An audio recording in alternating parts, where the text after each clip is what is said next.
some thoughts on the passing of Tom Brown Jr. Sitting out in a beautiful morning here in South Florida. I don't know if you can hear the birds singing over the din of the cars passing by. But the grass is covered in dew. Walking in it with bare feet like Tom often recommended we do. And I recall the first time I ever heard about Tom Brown. I was backpacking, hitchhiking. I was 18 years old in Washington State. I decided that this was something I needed to do. I'd heard about some friends who'd went on wilderness adventures with groups, these environmentalist groups. Something about going out into the wilderness. It's something I'd never considered before that. And so I had a friend who went on one of these trips. I think it's called Knowles or something. Some people would know more about that than I even know now. So I knew that they had a policy which I didn't know what I thought about it until I started learning from Tom Brown, based on the concept of take only pictures, leave only footprints. And they had a thing where they would not leave a single mark. Their goal was to not leave a single mark on nature. So, for example, like they would eat an apple core, and they'd eat an apple, and they would eat the core as well. So they wouldn't leave anything, no seeds, no stems, or anything like that. So, which is very, very much in contrast to Tom Brown's philosophy that he taught me, which is, while human beings certainly have a capability of destroying our natural world, our goal is not to avoid it or not interact, which is a form of neglect. It is to interact. We are a part of nature, and our contributions are an essential piece. And I learned this he showed it very, very clearly and strikingly in one of his advanced courses. Maybe it was just the step above the basic course at the Tracker School. We're in the Pine Barrens, and he shows us two different areas on the theme of being a caretaker of the land. So there were two areas that for many, many years were treated similarly, but different than each other. So one of the areas was treated as those environmentalists would have us treat them, those less effective environmentalists, as I came to learn, where they didn't touch a single patch of this land. It was like a half an acre or something of forest, not to be touched, and nothing harvested from there, nothing taken, not to be spent any time in, just to be left pristine and alone, pure nature. The other was a very similar area, a ways away, which was a place that instructors and students were encouraged to sustainably harvest materials, to remove dead trees, to remove competing trees and plants and underbrush and harvest plants, etc., for medicines and tools. And so when he showed us these two places, one of them was dark, full of, you could feel the energy, full of cobwebs and bugs, and heavy. There was a heaviness to the air. And the other one was bright and sunny and welcoming and thriving. I mean, the wildlife there, it wasn't just that for a human being it was enjoyable to be there, but for the animals also. They avoided that other area. It was really neglected by the animals also. It was incredible. So going back to when I first heard about Tom, I was backpacking. So I was inspired to go out, and I bought a bunch of equipment with my friend Pete, who was the drummer, Pete Karp, the drummer of Brooklyn Jazz Warriors, years before. And we went to REI, one of the outdoor stores, and he helped me pick out a bunch of what equipment I would need to go solo backpacking. So I was all these like gadgets and sleeping pad and sleeping bags and food pouches and stuff and little camping stove. And I packed it all in this backpack and got on a plane, went out to Washington State. My plan was I was ostensibly to visit Evergreen State College, where I was considering transferring, where I eventually did transfer. But my goal was to spend time out in the wilderness, solo backpacking. That was my idea. And I had a tent, and it was a very, very heavy backpack. I remember I went to the REI in Seattle, looked at topographical maps, plotted where I was going to go. I decided I was going to hitchhike out to Snoqualmie Valley, the Cascades Mountain region, east of Seattle, and go up to some of those snow-covered peaks up there and just hike around. I had no really other goal. I was planning a week before I had to meet a relative back in Seattle. So I, took my backpack. I don't remember exactly how I hitched out there. I got rides. Those rides I don't remember, but I remember getting out there and basically being completely new to this whole experience. Explored a couple different areas, and at one point caught in heavy rain. I was terrified. I had no idea what to expect. I peed in a bottle because I thought that was like, I couldn't go outside the tent. And the sun comes out in the morning. I was like, what am I doing? There's nothing dangerous here. But that was how inexperienced I was. And I remember hiking for days with heavy backpack. And this narrative of years, I was like 18 years old, but it was like years of media, cartoons and radio and movie soundtracks, and just running through my brain in this quiet environment, all alone for days. And at one point, I couldn't handle like the camping food. I hiked down and had some pancakes at a diner, hiked back to my tent. And on the way down, I saw this guy on a trail. There's a lot of these exchange experiences who I'd later just ran into randomly and became friends with him in Bellevue, Washington.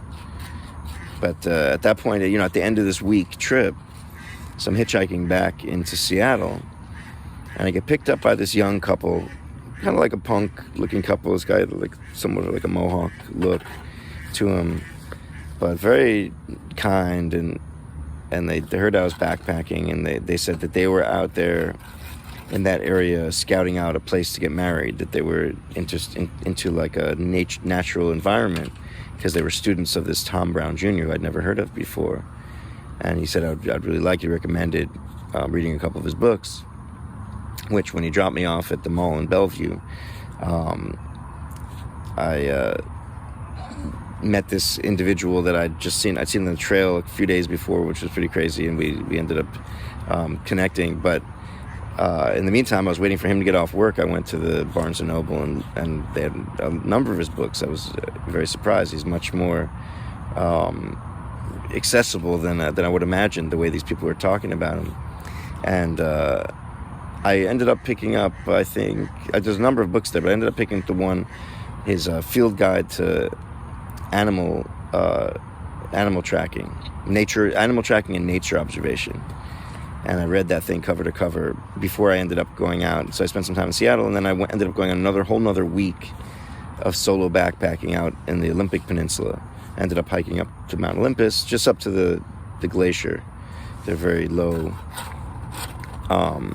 glacier level. You can climb up not that high, a couple thousand feet off sea level, and you already hit glacier up there. Beautiful area. And this time, with a little bit of Tom Brown's influence, I wasn't, I still had the heavy pack, but I wasn't just trudging along the way he described it. You're like an alien or like an astronaut with a air pack. You're an alien in this environment, stomping down a trail, scaring everything worth seeing away. So I set up a tent, put down my pack, and explored, of course, for the first time off the trail. Never thought of that. I saw incredible things, these giant moose, and like these things I never would have seen just hiking with heavy steps down the trail.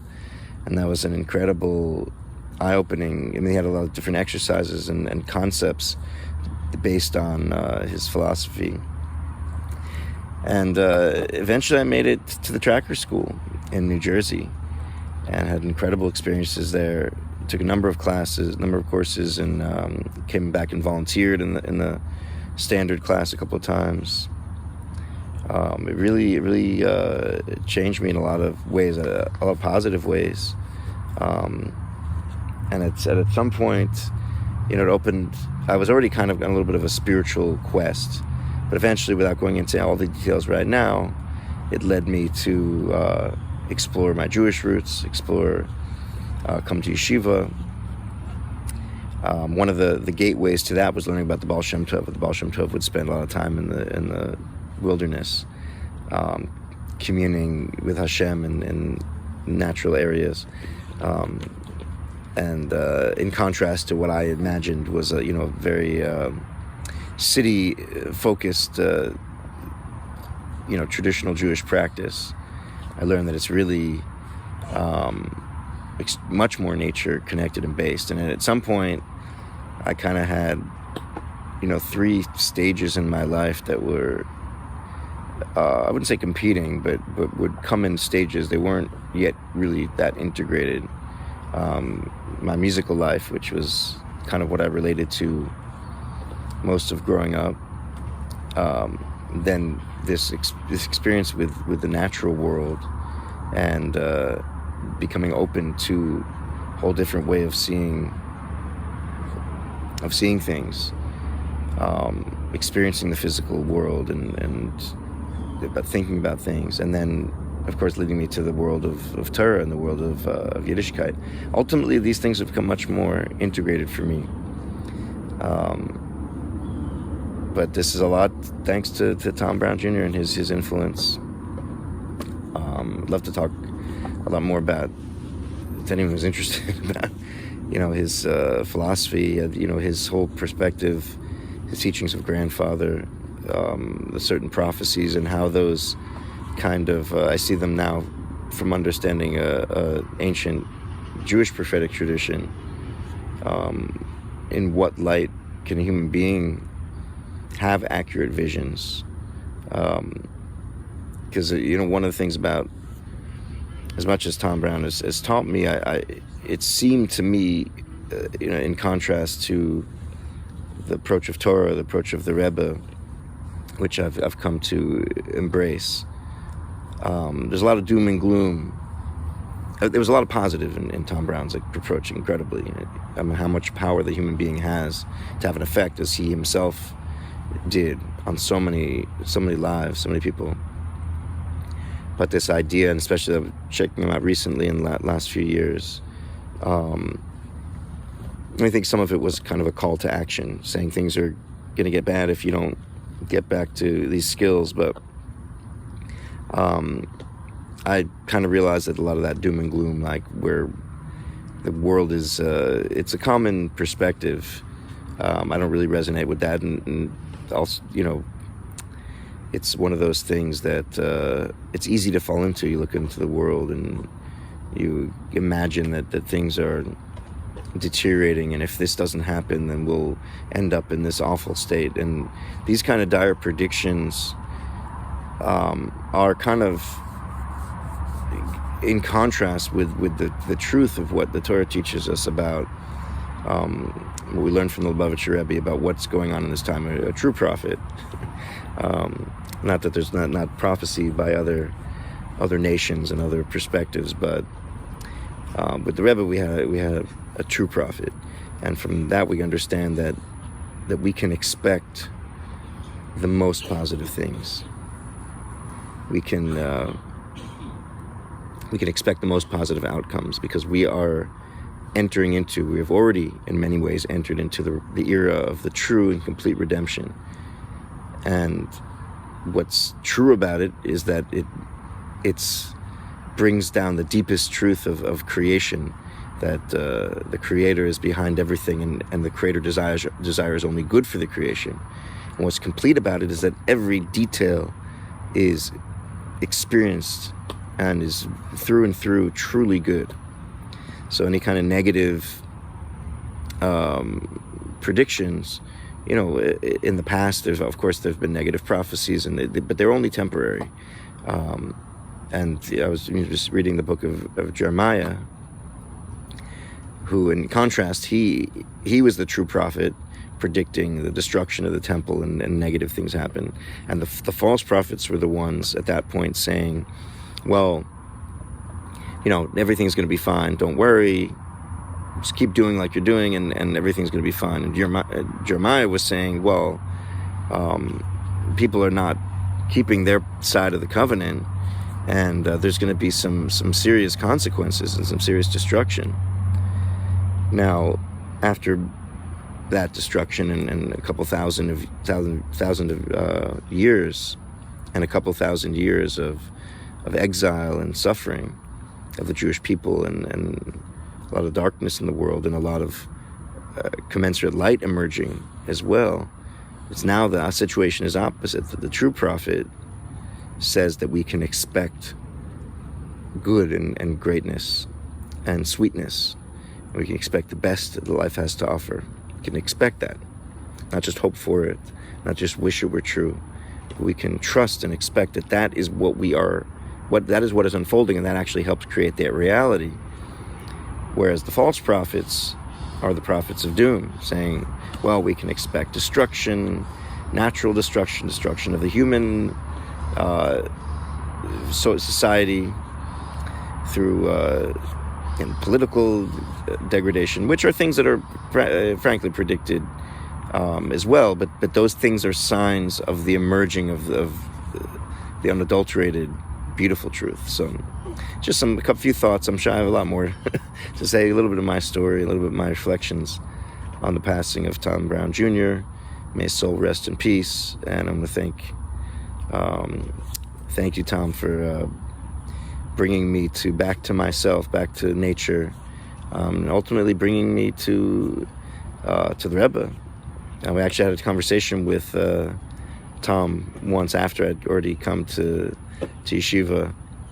I went to see him speak in a nature center in the Bronx, of all places. New York City was not his favorite place, as he said, but he was here teaching to people who weren't really familiar with who he was, for the most part. But I came up to him afterward and I told him that you had led me to my Jewish roots. His response was, "Cool."